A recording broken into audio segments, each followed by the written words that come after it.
Fala pessoal, e aí, tudo bem com vocês? Tudo certinho? Olha só, nós vamos trabalhar alguns assuntos que são complementares aos temas que a gente já abordou na nossa preparação para as provas.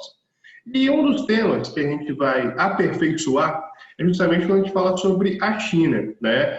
Entendemos a China, entendemos qual foi o contexto de formação da China, desde o processo de Revolução Chinesa em 1949, com Mao Tse-tung, todos os processos que levaram a China a se tornar uma potência econômica, uma potência industrial a partir de Deng Xiaoping.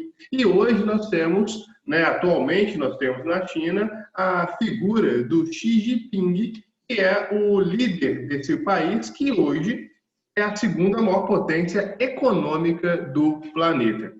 E dentro dessa configuração, é interessante a gente fazer um comentário, fazer um paralelo em relação ao que nós chamamos de nova Rota da Seda. Porque a Rota da Seda já é algo conhecido, principalmente quando vocês estudam história, e fala justamente sobre uma interligação entre os continentes, principalmente uma interligação China e do que nós chamamos de Euroásia, que pega parte da Ásia e também a Europa.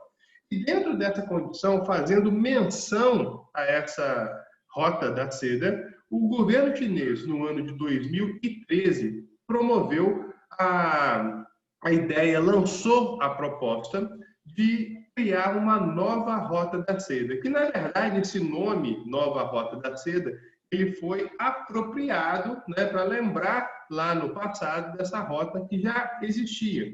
Mas, na verdade, a ideia dessa iniciativa, ela chama One Belt, One Road, ou pensar também na questão da Belt and Road Initiative, ou seja, pensar na iniciativa Cinturão e Rota. Imaginar dentro de uma condição que promoveria uma interligação, tanto do ponto de vista terrestre, quanto do ponto de vista marítimo. E só um detalhe, vocês sentiram como que eu estou muito bem no meu sotaque em inglês, né? Muito obrigado.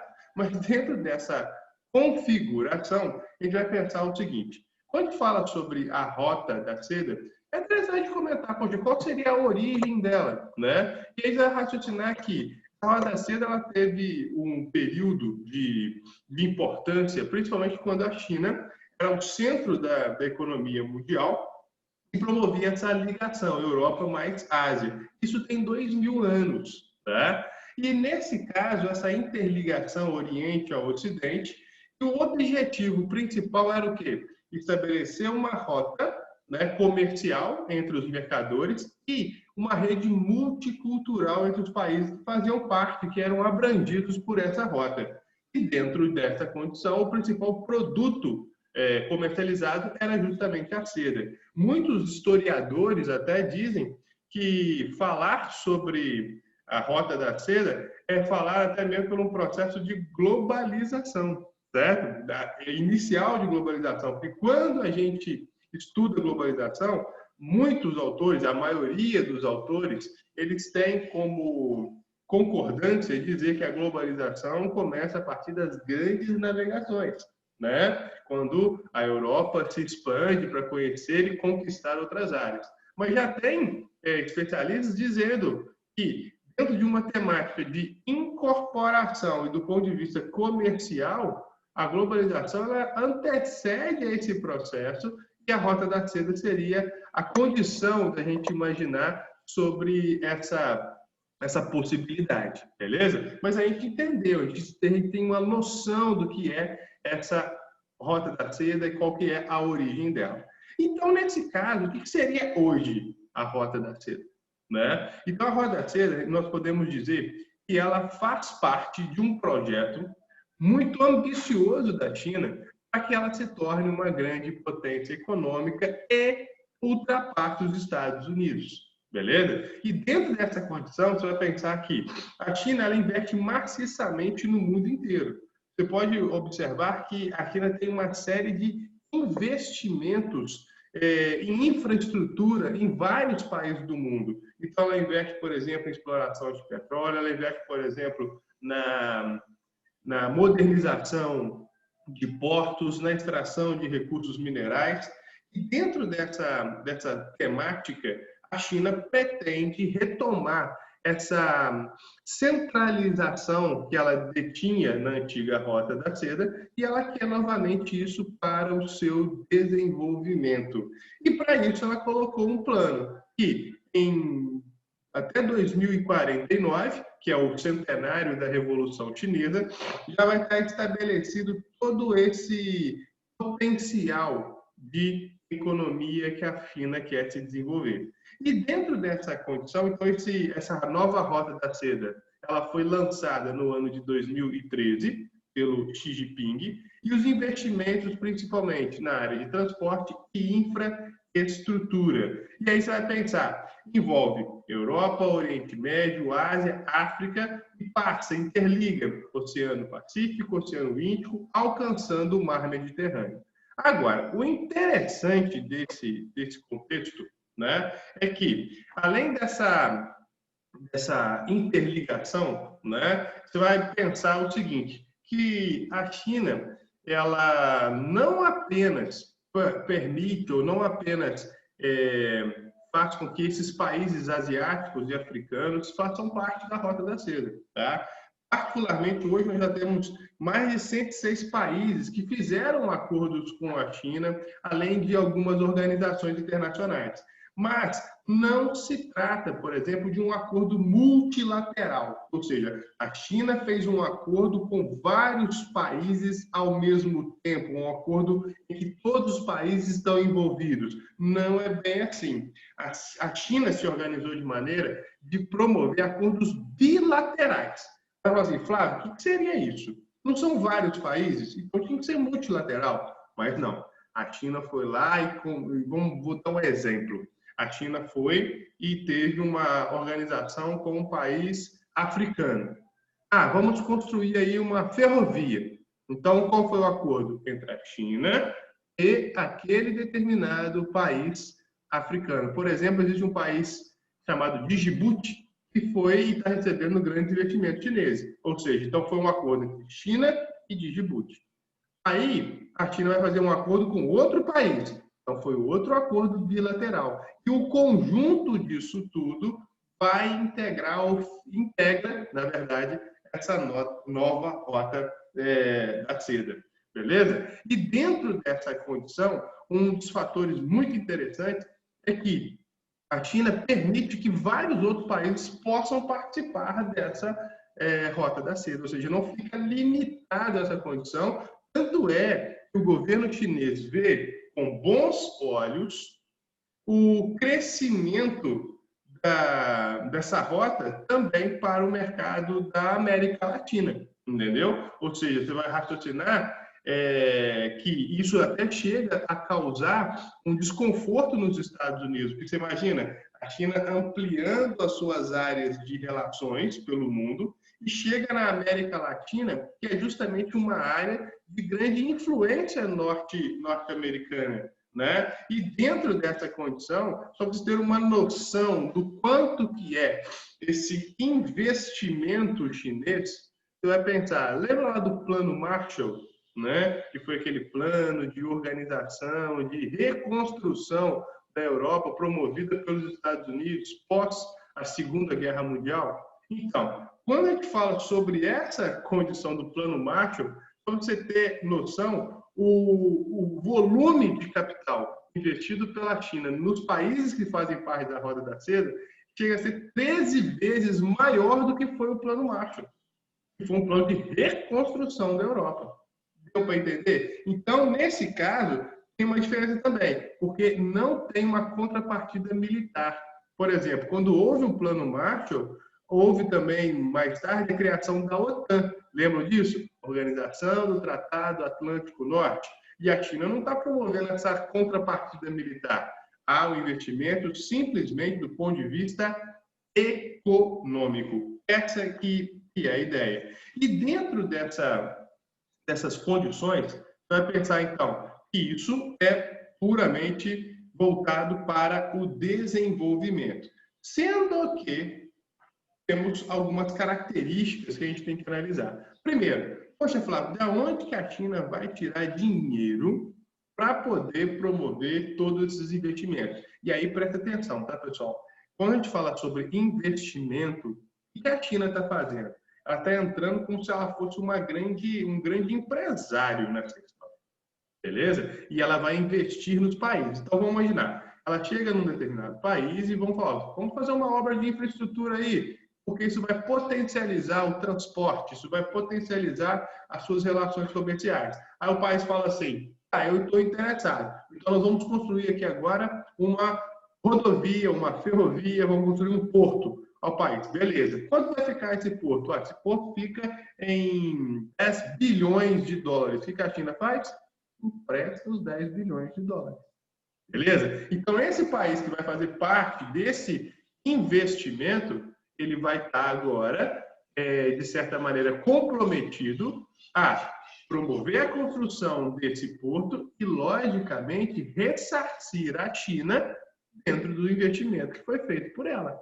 Entendeu? E, por outro lado, a China vai ter o quê? Uma maior facilidade das relações comerciais e de utilizar esse espaço ou essas infraestruturas para a comercialização dos seus produtos. E aí vale lembrar o quê? Que a China, ela é uma grande máquina, uma grande fábrica global. Então, você imagina a China montando uma infraestrutura de transportes pelo mundo e ela mesma se beneficiando disso para facilitar o escoamento daquilo que ela produz. E dentro dessa condição, ela vai ter o retorno desse investimento, porque beneficia o país que investiu e, logicamente, esse país vai dar o retorno econômico à China. Ou seja, é um grande projeto, tá? É um grande projeto de desenvolvimento econômico, né? Pensar nessa nova rota da seda. Então, basicamente, você vai pensar que os investimentos, de onde vem a grana para a China poder investir? Então, você tem o Fundo da Rota da Seda, isso foi definido em dezembro de 2014. Então, basicamente, tem um dinheiro chinês lá, Administração Estatal de Política e Desenvolvimento, 65% do investimento. Corporação de Investimento da China, 15%. Banco de Desenvolvimento da China, 5%. Banco de Exportação e Importação da China, 15%. Sem contar com as possibilidades de parceiros econômicos para injetarem dinheiro nesse projeto, além do próprio Xi Jinping, presidente da China, responsável pela China, que em 2017 anunciou que iria injetar mais 70 bilhões de dólares para justamente o desenvolvimento dessa rota da seda. Ou seja, então você percebe que isso tem algo muito forte, muito bem consolidado e, principalmente, tem muito dinheiro envolvido. Beleza? Agora, logicamente, os Estados Unidos, poxa, não estão vendo isso legal. Então, o que os Estados Unidos estão fazendo? Eles procuram manobrar contra esse projeto chinês. Por exemplo, não existe uma grande relação entre Índia e China, até porque a Índia, lembra daquele caso da Caxemira, né, que é uma região que busca sua autonomia, busca sua separação do território indiano, né, entre Índia e Paquistão, mas tem um território da Caxemira também na China, né? E dentro desse contexto, essa instabilidade entre China e Índia pode fazer com que a estratégia que a China tem na região possa ser não bem sucedida por conta das relações. Os Estados Unidos fazem o quê? Eles querem justamente minar esse ponto negativo que pode haver nessas relações, certo? E aí, pessoal, o que a gente vai raciocinar? Poxa, obviamente que o projeto apresenta críticas e as suas vantagens. Começarei pelas vantagens. Primeira coisa, o projeto está aberto a quem quiser. Ou seja, qualquer país que quiser participar da nova Rota da Seda, está aberto, né? Está aberto a receber esses investimentos. E, logicamente, no momento que você tem Isso, a China abre a possibilidade de criação de novos mercados, de novas zonas de livre comércio. Tanto é que, quando chegamos no ano de 2016, os Estados Unidos saíram do Acordo Transpacífico, que era um acordo que inicialmente ele tinha sido feito pelo Obama, quando o Obama estava no poder, para poder promover a possibilidade de criação de um novo bloco econômico, mas os Estados Unidos saíram disso. Então, quando os Estados Unidos saem desse bloco, né, e era um bloco em que fazia parte Japão e Estados Unidos, e não fazia parte a China. Então, isso deu espaço para a China incorporar essa ideia e, principalmente, expandir as suas relações econômicas. Agora, logicamente, a gente tem algumas condições que podem levar a uma complicação do projeto. Por quê? A gente está vivendo a pandemia, né? Então, falar da nova Rota da Seda, a gente tem que entender como que o coronavírus ele pode também ameaçar esse projeto chinês. Por quê? Porque, poxa, é um grande projeto de infraestrutura, né? E a ideia do governo chinês é o quê? Uma cooperação internacional. Só que é o seguinte, para quem critica o projeto, né, para quem fala mal do projeto, fala justamente que a China usa a diplomacia da ajuda, né, para ajudar, para ter uma relação entre os países, para poder beneficiá-los economicamente, para poder expandir e ter influência no mundo inteiro. Então, o que acontece? Muitos países, para poder desenvolver as obras de infraestrutura, eles acabam recebendo muitos empréstimos da China. E aí, o que acontece? Com a Covid-19, muitos desses empréstimos, países não vão conseguir pagar. E aí, resultado, o governo chinês vai ter que estabelecer uma estratégia para não tomar prejuízo em relação a essa condição, né? Ou seja, já foram centenas de milhões de dólares emprestados para a construção de usinas de energia elétrica, gasodutos, portos, aeroportos, ferrovias. Isso já envolveu, como eu tinha falado, mais de 106, mais de 130 países. Ou seja, é muita área, porque agora, quando você pensa em 138 países, por exemplo, já está envolvendo países da América Latina, né? E aí, dentro dessa condição, o problema é que essas economias, que muitas delas estão recebendo esses investimentos, são economias, são nações muito frágeis. E dentro disso, nós vamos ter a possibilidade desse projeto não ter condições agora de avançar da maneira que a China espera, né? Porque a condição é pensar o seguinte, porque a China, se ela exigir que os credores paguem suas dívidas, isso pode gerar para ela crítica do mundo inteiro. E será que esses países que estão recebendo investimentos, esses países que são pobres, eles vão deixar de ser pobres? Né? Isso entra dentro de uma característica de informação e de formação da organização interna de cada um deles, certo? Então, por isso que, de forma discreta, da expansão, influência chinesa pelo globo, ou seja, então quem critica isso, a China está fazendo isso porque ela quer se expandir pelo mundo inteiro, ela quer dominar o planeta. Tensões geopolíticas, principalmente quando você vê áreas como a Índia, né, que não são bem definidas e são importantes dentro do projeto, e a viabilidade financeira do negócio, ou seja, onde vai ter grana para tudo isso, né? Por exemplo, só para ter uma noção, em abril desse ano, né, o G20, o grupo dos países mais ricos, inclui a China, concordou em permitir que 73% das nações suspendessem o pagamento do juro da dívida até o final de 2020. Ou seja, isso entra dentro de uma condição de que, cadê a viabilidade? E aí, será que vai ter calote em relação à China? Então, é esse tipo de situação que hoje, diante da Covid-19, a rota da seda ela fica numa situação ruim, né? E aí, dentro dessa ideia, pessoal, você pode pensar o seguinte, que a China não está pensando só também do ponto de vista de infraestrutura, não. Dentro dessa rota comercial, existe também uma rota digital e uma rota de saúde. Olha, aí você vê uma possibilidade. A China, dentro da pandemia, por mais que haja a dificuldade de desenvolvimento econômico, ela também pode implementar outras iniciativas.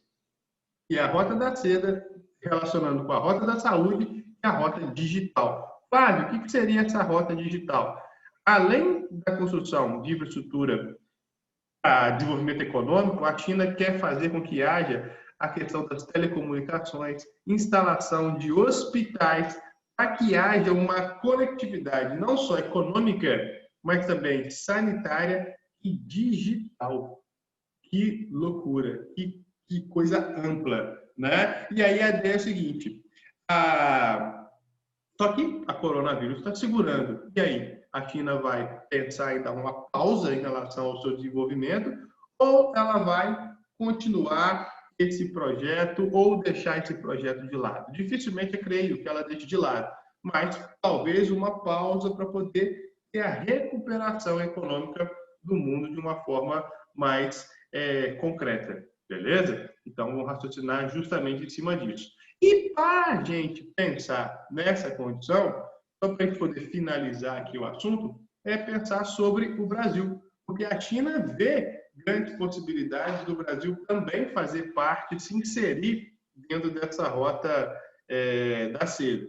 Por outro lado, existe uma condição que a gente tem que levar em consideração, que é a relação China e Brasil, né? Porque por mais que a China seja o maior parceiro comercial do Brasil, o que nós enfrentamos?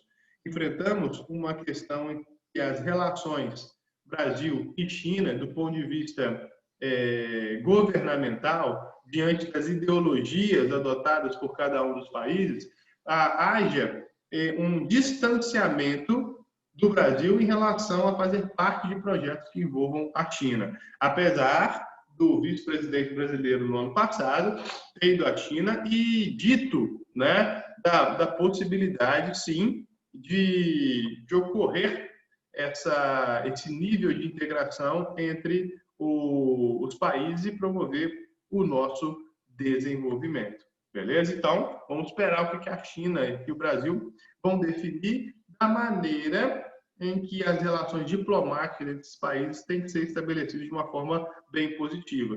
Só para vocês lembrarem, o ex-ministro da Educação chegou a insinuar que o vírus do corona foi trazido pela China. Não sei se vocês viram uma publicação dele no Twitter, falando como se fosse o Cebolinha, né? E aí falando do chinês de uma forma pejorativa. Então, isso tudo traz marcas negativas e isso interfere também negativamente nas relações econômicas entre os países. Mas, do ponto de vista geral, entendermos que a nova Rota da Seda, ou essa ideia da iniciativa Cinturão e Rota, né, é um ambicioso projeto para que a China se torne a maior potência econômica do planeta. Beleza? A China está investindo no mundo inteiro e fazendo com que esses investimentos sejam passíveis de levar a sua influência no mundo todo, aumentar os seus recursos e, consequentemente, se tornar o centro da economia mundial. Beleza? Então, pessoal, valeu. Muito obrigado pela participação, pela presença aqui na aula e até a próxima. Valeu? Grande abraço. Tamo junto. Obrigadão, tá? Fique com Deus.